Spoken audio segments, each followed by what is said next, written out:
गाते वंदे मातरम, जनगण मन का गान है ये भारत वर्ष की दोनों ही पहचान रे भैया, दोनों ही पहचान। प्यारे बच्चों, सुप्रभात। आज हम मेरी कल्पना का आदर्श समाज टॉपिक की चर्चा करेंगे, क्लास 12th, जिसके लेखक बाबा साहेब डॉक्टर भीमराव अंबेडकर जी हैं। बात करते हैं सबसे पहले लेखक परिचय की। बाबा साहेब डॉक्टर भीमराव अंबेडकर जी का परिचय। इनका जन्म 14 अप्रैल सन 1891 में मऊ मध्य प्रदेश में हुआ था और दिसंबर 1956 दिल्ली में ये भगवान को प्यारे हो गए थे। इनकी रचनाएं the castes in India, their mechanism, genesis and development, the untouchables, who are they, who are the Shudras, Buddha and his Dhamma, the problem of the rupee, the rise and fall of the Hindu women, annihilation of caste, Buddhism and communism इनकी प्रमुख रचनाएं हैं। और इनकी सभी रचनाएं बाबा साहेब आम्बेडकर संपूर्ण वाङ्मय, जिसके 21 खंड हैं, के नाम से प्रकाशित है। मानव मुक्ति के पुरोधा बाबा साहेब भीमराव आम्बेडकर अपने समय के सबसे सुपठित जनों में से एक थे। प्राथमिक शिक्षा के बाद बड़ौदा नरेश के प्रोत्साहन पर उच्चतर शिक्षा के लिए न्यूयॉर्क व लंदन गए थे। बाबा साहेब इतिहास मीमांसक, विधिवेत्ता, अर्थशास्त्री, समाजशास्त्री, शिक्षाविद तथा धर्म दर्शन के व्याख्याता बनकर उभरे।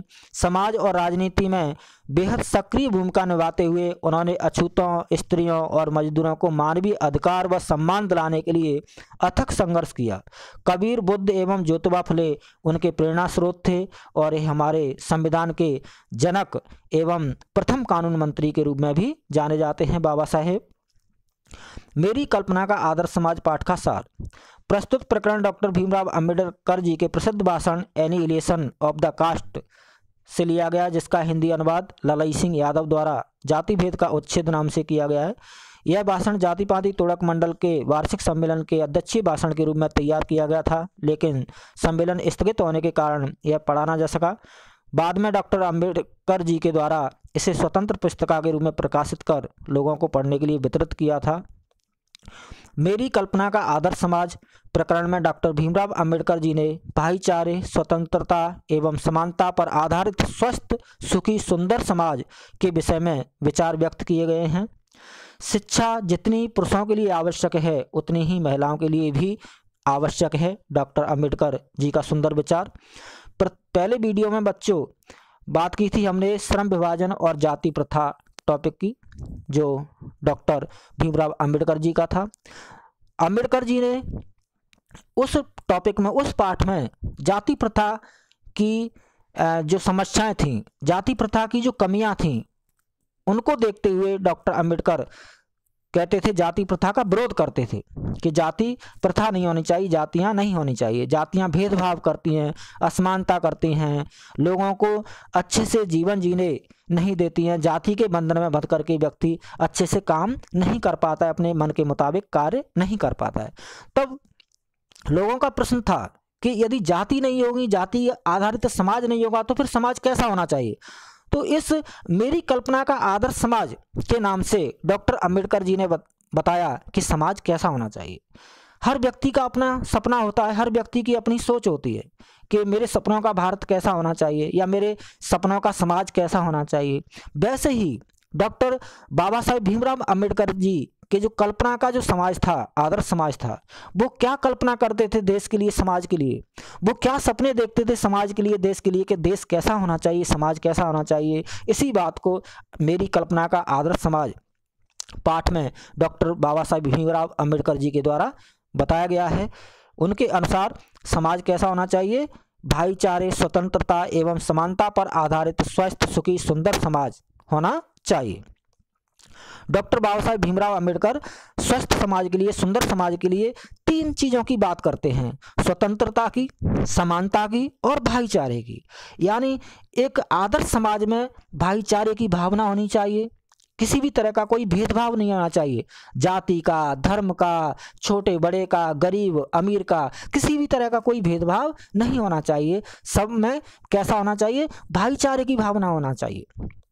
और समता यानी समानता, कोई छोटा या बड़ा नहीं होना चाहिए, सब एक दूसरे को समान सोचें, सब एक दूसरे को बराबर का माने, किसी को छोटा या बड़ा ना माने। और स्वतंत्रता यानी सब स्वतंत्र हों, आज़ाद हों, अपने मन के मुताबिक कार्य करने की आज़ादी हो सबको। आदर्श समाज स्वतंत्रता, समता एवं भ्रातृता पर आधारित होना चाहिए। समाज के बहुविध हितों में सबका भाग होना चाहिए। डॉक्टर अंबेडकर जी का मानना था कि समाज के बहुविध हितों में यानी कल्याणकारी कार्यों में सबकी भागीदारी होनी चाहिए, सबकी भूमिका होनी चाहिए, चुनिंदा लोगों का ही नहीं। दूध पानी के मिश्रण की तरह भाईचारे की भावना होनी चाहिए। जैसे पानी दूध में घुल मिल जाता है, दूध और पानी को अलग नहीं किया जा सकता, उसी तरह से समाज के लोगों में भाईचारे की भावना होनी चाहिए, जिससे कि वो समाज को तरक्की की ओर ले जाएं, प्रगति की ओर ले जा सकें। लोकतंत्र सामूहिक जीवनचर्या की एक रीति तथा समाज के सम्मिलित अनुभवों के आदान प्रदान का ही नाम है। जब भाईचारा होगा समाज में और सब मिलजुल करके कार्यों को करेंगे, किसी तरह का कोई भेदभाव नहीं होगा, तो यही रीति, यही पद्धति तो एक तरह से लोकतंत्र है। लोकतंत्र में क्या है? सामूहिक जीवनचर्या है, सामूहिक रूप से कार्यों को अंजाम दिया जाता है, निर्णय लिए जाते हैं। समाज व साथियों के प्रति श्रद्धा व सम्मान का भाव होना चाहिए। मनुष्य के सक्षम एवं प्रभावशाली प्रयोग की आज़ादी होनी चाहिए, स्वतंत्रता होनी चाहिए। यानी जो व्यक्ति किसी कार्य को अच्छे से कर सकता है, उसके अंदर जो योग्यता है, उसे उस कार्य को मन के मुताबिक कार्य करने की उसको आज़ादी होनी चाहिए, स्वतंत्रता होनी चाहिए, चाहे वह किसी भी जाति का हो, चाहे वह किसी भी धर्म का हो। ऐसा मानना था डॉक्टर अंबेडकर जी का। समता यानी समानता, शारीरिक वंश परंपरा, सामाजिक पारिवारिक जीवन स्तर और मनुष्य के अपने प्रयत्न, इन तीन आधार पर व्यक्ति समान नहीं होते। लेकिन डॉक्टर अंबेडकर जी का मानना था कि व्यक्ति में, जिसे हम डीएनए कहते हैं, जो चीज़ें वंश परंपरा से, जाति से, वंश परंपरा से, खानदान से जो हमें मिली हैं, जो हमारे डीएनए में हैं, वह तो रहेंगी ही। और साथ ही साथ हमारे परिवार का जैसा लाइफ स्टाइल है, जैसा जीवन स्तर है, जितना आर्थिक संपन्न है या नहीं है, वह चीज़ भी व्यक्ति के जीवन में कहीं ना कहीं महत्व रखती है। लेकिन चाहे हमारा आर्थिक स्तर कितना भी कमज़ोर है, चाहे हमारा खानदान, वंश परंपरा से हमें जो भी हमारे अंदर जातिगत या खानदानी जो लक्षण है या जो भी उसका स्तर है, इनके अलावा व्यक्ति के अपने प्रयत्न भी होते हैं। व्यक्ति अपने प्रयत्न के आधार पर, अपने प्रयासों के आधार पर बहुत कुछ अच्छा कर सकता है, और उसके प्रयत्न केवल उसके लिए नहीं, उसके परिवार, समाज और देश के भी काम आ सकते हैं, देश का भी नज़रिया बदल सकता है। संविधान का निर्माण डॉक्टर अंबेडकर जी के प्रयास थे। समाज में समता की भावना, आदर्श समाज की कल्पना, ऐसे सुंदर विचार अंबेडकर जी के थे।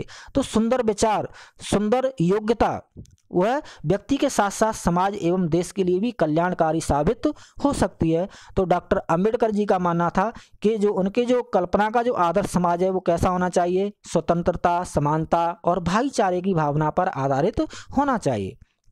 व्यक्ति को हर कार्य करने की आज़ादी होनी चाहिए। जातिगत बंधन में बंध करके केवल वह अपने पैतृक व्यवसाय को, अपने खानदानी जो व्यवसाय है, कार्य है, उसी को करने के लिए मजबूर नहीं होना चाहिए।